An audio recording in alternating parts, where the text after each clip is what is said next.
Some of your members have been accusing members of the NPP for trying to sidelining allied parties. What informed that? Now, one thing about us: if we tell you it's white, it's white, despite challenges. We're not the type who tell you this today and tomorrow we do something else. It's an alliance, and it's still valid. That's the point Fabakary is making. Now, come 2026, the National Executive Committee has no powers to go to alliance. How many of us? Less than 60. Can we elect Barrow? No. It's the people. They are the majority. And you need to have their consent. You just don't go to alliance like that. When we wanted to go for alliance 2021, we went around, consultative tour to meet our people and seek for their consent and approval. And they told us yes. That's why we went to alliance, and you saw the numbers. Now, if we want to continue alliance, we'll do the same. So this is what Fabakary was saying. If you, the people, say no, then we're not going. If you say yes, then we're going. It's not for Fabakary to decide. Fabakary can have a choice. He can have a stand. He can have what he wants. He only has one vote. The majority out there, you need their backing. That's politics for you. And who has the numbers is the grassroots. So Fabakary cannot sit and say, 2026 we are going to alliance. With who? Okay. But there is a tendency here, I mean, Dodou. Yes. When these component parties of the government, that is the allies of the NPP, go to Congress, most of them, you see NPP people coming in there and then, kind of behaving as if they are members of that particular party. We've seen it in those smaller parties when they call congresses, a majority of the people present there, we all know are NPP supporters. And is that not likely to happen in the case of the APRC? When you hold your Congress, probably the NPRC will push their people in there to help them, to get the whatever decision you people are, so that they can influence the decision. Isn't it possible? No, no way possible. The way we organize our Congress, we invite delegates from the grassroots, from the village coming to the sub-ward, the ward, you come to the constituency, the region, then the national executive and the diaspora. It's not for you to become a delegate. It is the structures that select you. If you are not APRC, you cannot qualify to become a delegate. It's like, for instance, if you say, an example, bring 5 people, and the constitution makes it clear. It will say the youth leader, the women leader, council of elders, the chairman, secretary. Now, these people, they have positions within the party. You cannot bring an NPP member to fill that gap. No, you can't do that. Opening ceremony, you invite parties from outside. And what we did at the Congress, we'll say, Dodou Jah, GPDP, stand up, and they clap for you. They'll know that this guy is not APRC, it's from GPDP. Now, when Congress is left, they all leave. And every delegate, you have a card with your picture on it. So when people look at it, they will see my picture, my name, and it will be written delegate. Now, for the Congress proper, everybody goes out. The security doesn't allow anybody if you don't have a card.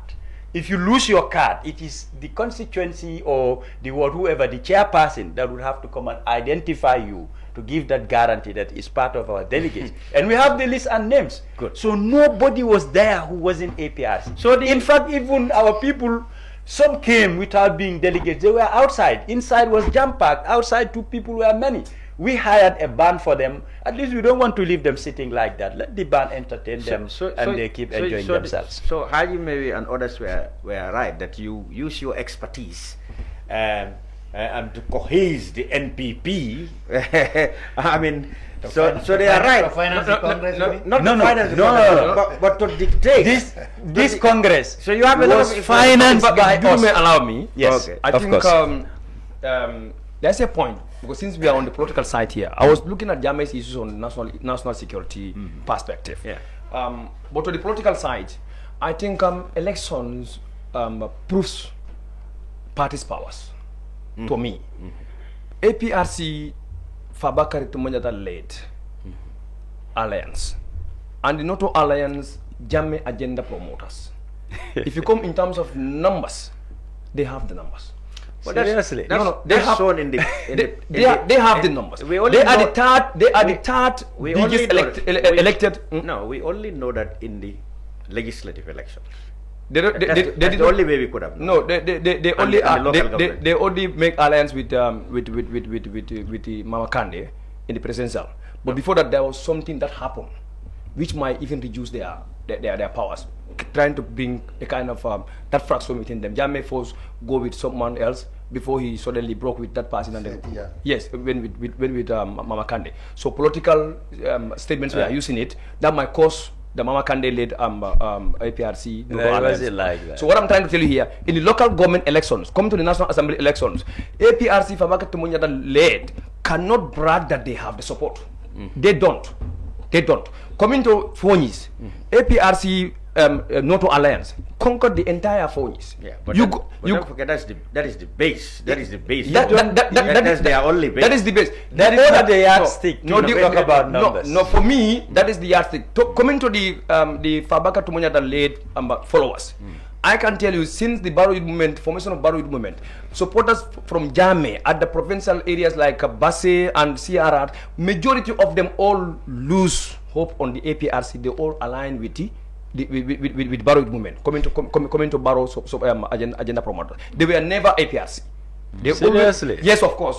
We all grew up there. We know what is there. So the support base for Jammeh, using the name of Jammeh, if you look at the coalition, Dodou said that Jammeh was in picture. Yes, Jammeh was in picture. That the agreement between Jammeh and the partners then was that if he goes back temporarily, he will come back. But by then, when they were submitting a petition to the AG chambers, did they put Jammeh into that picture? Did Jammeh have the copies of that petition? What were the conditions? Did Jammeh have any clue about it? I can say no. Jammeh have no clue. On the document. Sure? If Jammeh had that document in his possession, today the document would have been published. Which document are you talking about? They have submitted a petition to the AG chambers. Yeah. You remember? They marched to the AG chambers and submitted a petition. Yes. So if Jammeh was... Let me help him before he proceeds. If I learn, I will come. If Jammeh was in picture, and he has access to that document, the agreement between the APRC and Jammeh was in picture, he also has an input into that. That document would have been published to the outside. Okay, but Jammeh was never in picture of that one. I can tell you. Let's not forget. I don't want to reduce the conversation to you, the two of you now. I want your parties. I want us to continue in analyzing Jammeh. He talked about, we dealt with his party. We are told by Dodou, perhaps Jammeh is responding to a potential division within his side. Yes. And we also talk about how he felt about the transitional justice. Now let's talk about what he claimed, that he had a better record in all the social sectors than currently. Dodou, do you agree with Jammeh? Because you are supposed to be part of the failures and achievements of the Barrow regime. Of course. Do you agree with your former boss? As well as the Jammeh regime. Yeah, that's what I mean. Yeah, Do you agree with Jammeh that, he said he had a better record at health, school, and now he said Gambia is a laughing stock? Giving the number of years they both serve, you can compare the two. Jammeh has been there for 22 years. I grew up in So he did better? Of course. Compared to Barrow? If Barrow served 22 years, then you can make comparison. But 22, 8 years, you cannot compare the two. Jammeh came at a time when what Gambia never had, he gave us that. So, things that we even, at the time, we never thought it was possible. But let's talk about the economy. He said he did better. That's the point I am arriving at. It started from that because he's mentioning about all this. That's why I said growing up in Serekunda, I knew the things that existed. I went to Serekunda primary school. I know. Like during our time, we carried table and chairs on our head. Yeah. Jammeh has solved that problem.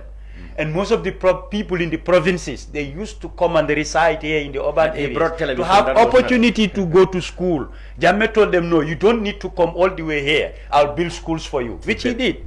These are, I said, the comparisons. You can't make the two. But Barrow, he gave us what we never had. On account of that, Barrow said he built more classrooms. Classroom and a school. These are two different things to compare. School, isn't it? No. If you have 20 classrooms, you must have 10 at least schools. What I mean, the school is already there. You come and add classrooms. You can't compare the two. Classrooms that Barrow was talking about, he said how many daily? He said something there.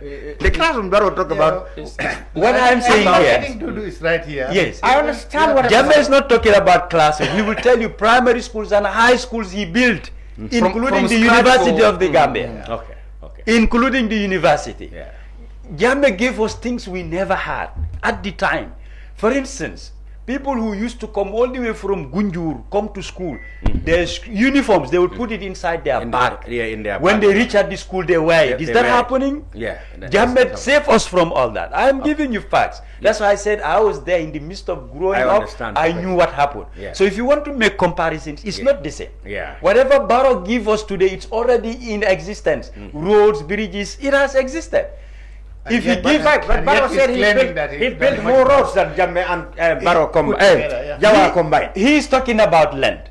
But Jammeh No, built- he's talking about. No, he's talking Barrow is about the generally number of talking kilometers. That's the length I'm talking about. He's How talking- long the road is. No, But there's no Jammeh such, came there's to no areas- such roads. He combined small roads. Yes, together. that both Uh-huh. Jawara and Jammeh, he has built more kilometers. He Yes. said more kilometers. You agree with Barrow or Jammeh on the road? No, let me give you examples. Me growing up, Bakote was more of a forest area.